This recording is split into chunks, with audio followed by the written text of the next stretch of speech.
लोकसभा में पार्टी के उपनेता एवं कांग्रेस सांसद गौरव गोगोई ने गुरुवार को भारत में हो रही दुखद रेल दुर्घटनाओं के मुद्दे पर चर्चा के लिए कार्य स्थगन नोटिस प्रस्तुत किया। लोकसभा महासचिव को लिखे पत्र में गोगोई ने इस बात पर प्रकाश डाला कि हाल ही में हुए दुखद रेलवे दुर्घटनाओं के परिणाम स्वरूप बड़ी संख्या में लोगों की जान गई है, उन्हें कष्ट हुआ है और आर्थिक व्यवधान उत्पन्न हुआ है।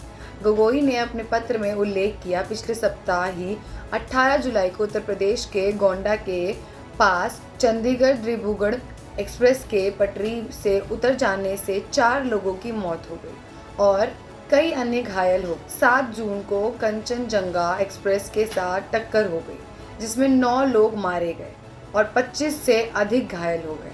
उन्होंने कहा, रेलवे के सूत्रों के अनुसार 2022 से 23 में 48 परिणामी रेल दुर्घटनाएं दर्ज की गई, जबकि पिछले वर्ष यह संख्या 35 थी।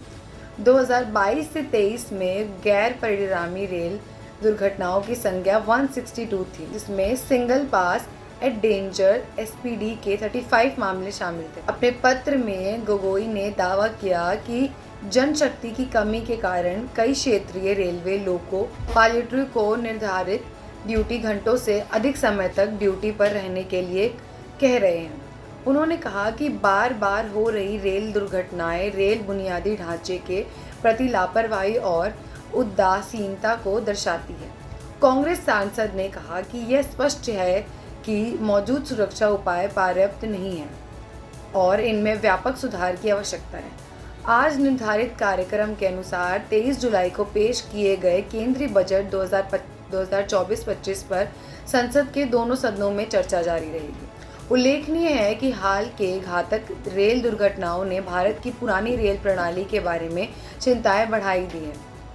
17 जून 2024 को पश्चिम बंगाल में एक मालगाड़ी और कंचनजंगा एक्सप्रेस के बीच टक्कर में कम से कम 10 लोगों की मौत हो गई और 43 लोग घायल हो गए। इसी प्रकार 4 जून 2023 को ओडिशा के बालासोर तिहरी रेल दुर्घटना में कम से कम 293 लोगों की जान चली गई और 1100 यात्री घायल हो गए। आधिकारिक रिकॉर्ड बताते हैं कि 2017 और 2021 के बीच रेल दुर्घटनाओं में प्रति वर्ष औसतन 20,000 लोग मारे गए, जिनमें टक्कर, पटरी से उतरना और अन्य कारण शामिल। 2022 की CAG रिपोर्ट में दोषपूर्ण पटरियों, अपर्याप्त रखरखाव, पुराने सिग्नल्स और उपकरण और मानवीय भूल को पटरी से उतरने की प्राथमिकता कारणों के रूप में पहचाना गया। धन्यवाद।